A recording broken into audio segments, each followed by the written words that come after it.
I am delighted to be able to deliver these remarks. I first want to congratulate you all for this wonderful ILERA Regional Congress. And in particular, I want to give my thanks and congratulations to Martha Monsalva and Maria Luz and others who have worked so hard in developing your full program. The program really looks terrific. It covers so many issues in great depth. I really am impressed by your program. As I've observed in reading your program, you're addressing three key trends that are occurring within labor and employment relations. I just want to highlight those, again, in part to just take account of the breadth of the subjects that you're covering. Across the globe, we've seen a very key trend is the development of global supply chains. That has gone along with a lot of other steps that have made it easier for management to move capital and equipment wherever they want or wherever is more efficient for their organization. And that has really unsettled labor and employment relations. It's shifted power more favorably to management, and labor, whether it's through unions or other means, are now trying to find ways to counteract the imbalance in power relations that has occurred because of that increase in global supply chains. Another key trend that's happening, and I know you're addressing it in some of your sessions, is the effects of the pandemic. As we've all observed, the pandemic has produced great economic trauma, deep recessions in many countries. Countries continue to try and struggle out of those recessions. In some cases, they've been more successful than others. That's another factor that's produced harm for labor and the workforce. And whether it be unions or through other means, the workforce is looking for ways to try and adjust to the harmful and often continuing effects of the pandemic. The pandemic has provided essentially a shock to the way workplaces address health, safety, and occupational illness. And we haven't successfully found ways to respond to the lingering effects and the new threats that the pandemic has provided. A third key trend that's occurring in virtually all countries is a decline in union membership, or at least difficulties unions are facing in their efforts to grow. And as some of your sessions are addressing, labor unions are trying a number of strategies to try and improve their organizing, improve and expand their membership, improve their coverage, and counteract the effects of, again, this key aspect of how power has shifted more in management's favor. Now let me talk a little bit about my own research. Over the years, I have focused my research on employment and labor relations issues. I started out first with a focus on developments in the United States. I've often focused in my research on developments in particular economic sectors. I've worked especially on looking at developments in the auto industry and the telecommunications industry. I do so in my research with an economics perspective. Now, my findings of my research have been summarized in several publications. The most expansive coverage of my research is found in a book I wrote with a former student of mine, Owen Darbyshire. I'm proud to say that Owen is a faculty member at Oxford University. Owen and I tried to further pursue a theme that first arose within the field of industrial relations in the 1950s. In the 1950s, industrial relations scholars were studying what they referred to as potential convergence across the industrial relations systems, particularly in the developing countries, but even as well, their research touched on developments in the transition economies. In a key book, Clark Kerr, John Dunlop, Charles Myers, and Frederick Harbison, the book is called Industrialism and Industrial Man, they argued that there was convergence occurring. And they claimed this convergence was towards a US-style system of collective bargaining and industrial relations.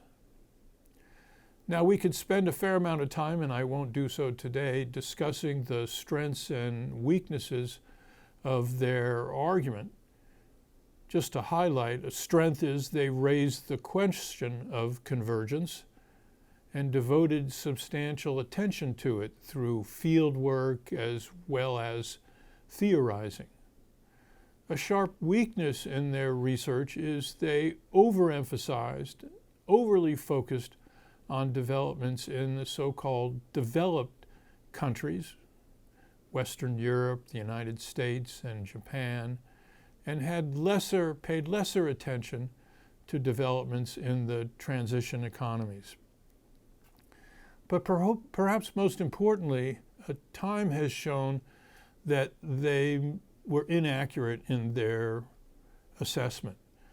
We in fact have not seen sharp convergence of industrial relations systems to the US model. The whole field of international and comparative industrial relations, which grew strongly and substantially in the 1970s, led by researchers such as Wolfgang Streeck and Ronald Dorr, Robert Cole, and many others in a number of countries. They argued instead of convergence, what we have seen is continuing roles for national systems and major differences in those systems. So much of the field then focused on trying to clarify what was different about the Japanese system, for example, versus the systems in Europe, or how the systems in Latin America compared to one another and differed from the systems in other parts of the world. And as well, a key finding was that systems did not appear to be converging towards the US model. Well, Owen and I looked at developments in 7 countries, trying to track how more recent developments from the 1980s on until recent years, to see whether there was strength to the original arguments of convergence, or rather whether the arguments regarding the continuing role of national differences was more accurate. I won't go into all the depth of that research in this talk. I'll just mention a couple of things that Owen and I found. We titled the book that summarizes our findings, Converging Divergences. Now, those are somewhat strange terms, even for an English speaker, and I'm sure they sound even stranger when translated. So let me just try and make what our findings are more clear. We find that there is not, as other scholars have argued, a simple convergence in industrial relations systems. There's not a simple convergence in our view either to the US model or to the model in any single country. However, we do find that there is a similar trend within a number of countries, and that is that there's wider variation in industrial relations and employment relations practices. We use that word divergence to describe that increase in variation. That variation comes in part because the differences exist, substantial differences, I should say, exist between union practices and non-union practices.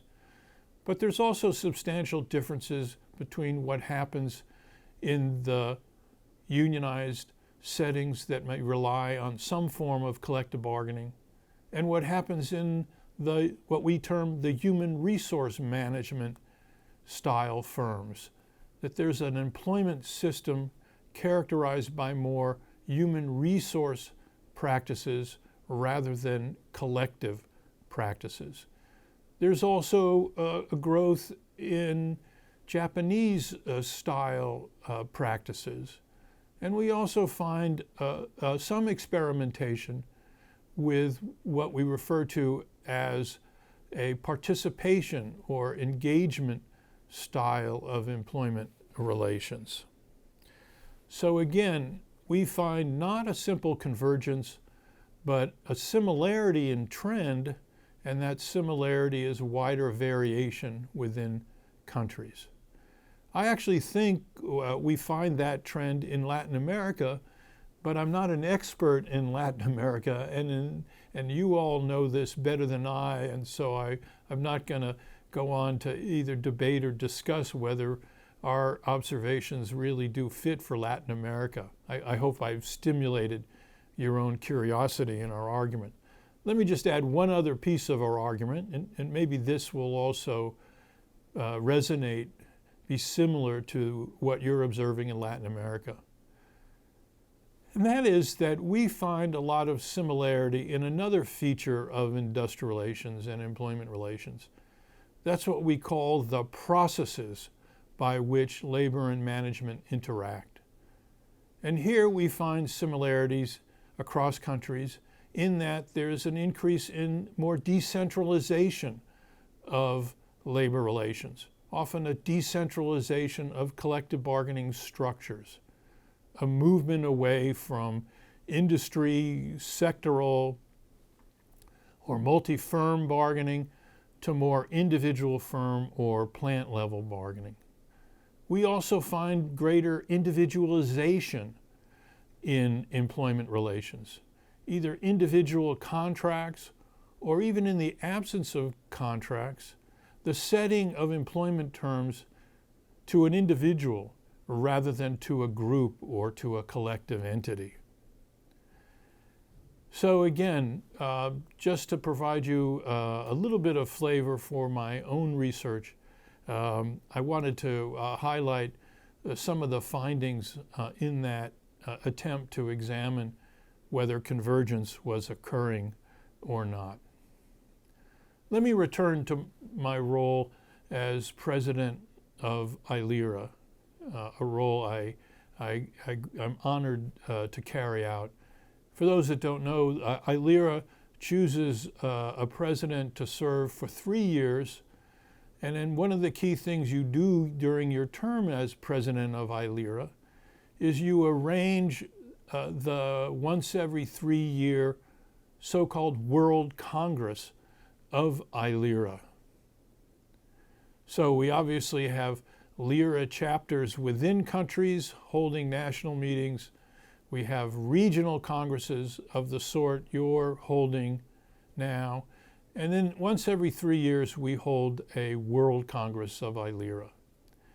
I'm pleased to say that we have plans underway to hold the next ILERA World Congress in June 2024, during the last week of June, June 26th through 30th, 2024. And that World Congress will be held in New York City. I invite you all to learn more about the World Congress. You can find information about it on the ILERA website. And I hope many of you or individuals from your organization, and maybe even some of your students, for those of you affiliated with a university, might be able to attend that upcoming World Congress. let me mention one other activity of ILERA, and that is that we are now publishing quarterly an e-newsletter, a 1 to 2 page report sent by email to you individually, providing information not only about ILERA events, but also about other noteworthy conferences or forums being held in different parts of the world. We also provide some summary reports about key developments within particular countries or key trends across a group of countries. The e-newsletter is edited by 4 members of the ILERA Executive Committee.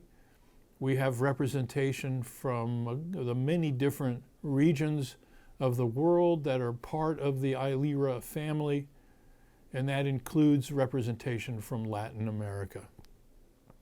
So once again, let me congratulate you on your wonderful Congress. It's a real terrific event. I'm quite proud that ILERA is associated with the Congress. I invite you to participate further in ILERA events in addition to the World Congress I mentioned.